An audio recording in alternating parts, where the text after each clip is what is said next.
what happened in the 7th round of the FIM MX1 MX2 Motocross World Championship at La Bañeza in Spain. The first race, Ken Roczen took the whole shot and was never headed and went on to a start-to-finish victory.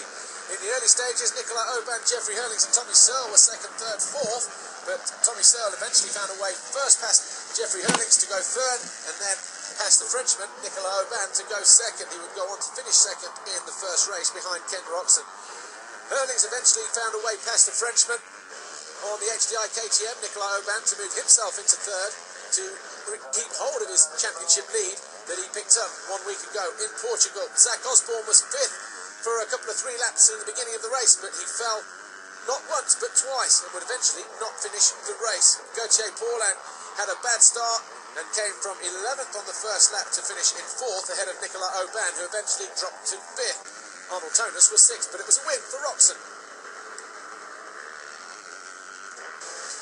In the first of the MX1 races, it was Tony Cairoli from the centre of the start gate who stormed into the lead on the Red Bull Teca factory KTM.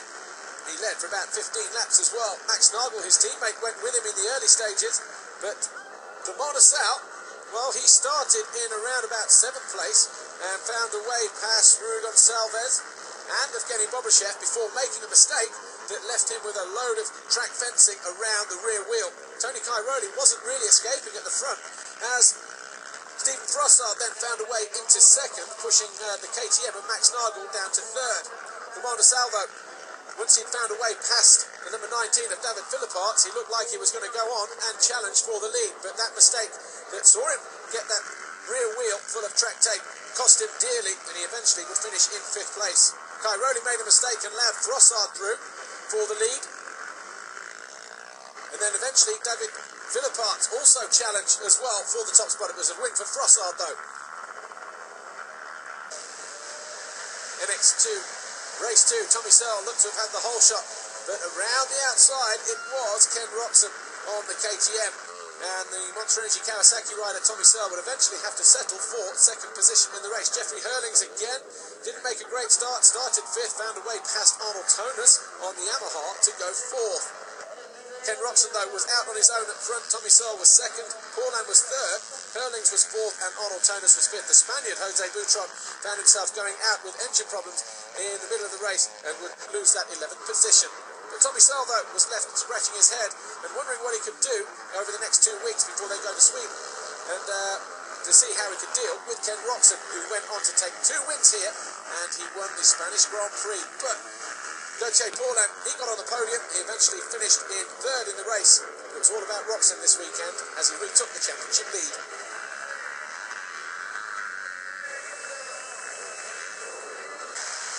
Final race of the day, MX1 race 2.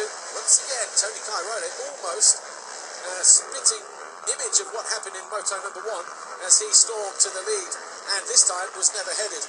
Commander Sal started 8th and then fell while trying to come through. That dropped him to 14th on the Rockstar Suzuki, but he would remount and create one of the most exciting fightbacks in MX1 this year. Tanel Liot was 2nd from the first turn, and he found himself coming under intense pressure from everybody else around him, including David Philipparts, Jonathan Barragan, Max Nagel, and for a while Steve Ramon. The 2 Hondas of Bobryshev and Rui Gonçalves found their way past Max Nagel for a short while. Then Clement Sal found himself battling for 4th position. Xavier Bourg went out at the same corner where De Sal crashed. And De Sal, once he'd found a way past his teammate, Steve Ramon, for 6th position, he closed in on Jonathan Barragan. He went by the Spaniard, he moved into 4th place, and if he could find a way past David Philipparts, he would keep hold of his championship lead with the next round in Sweden in 2 weeks' time. That's exactly what he did.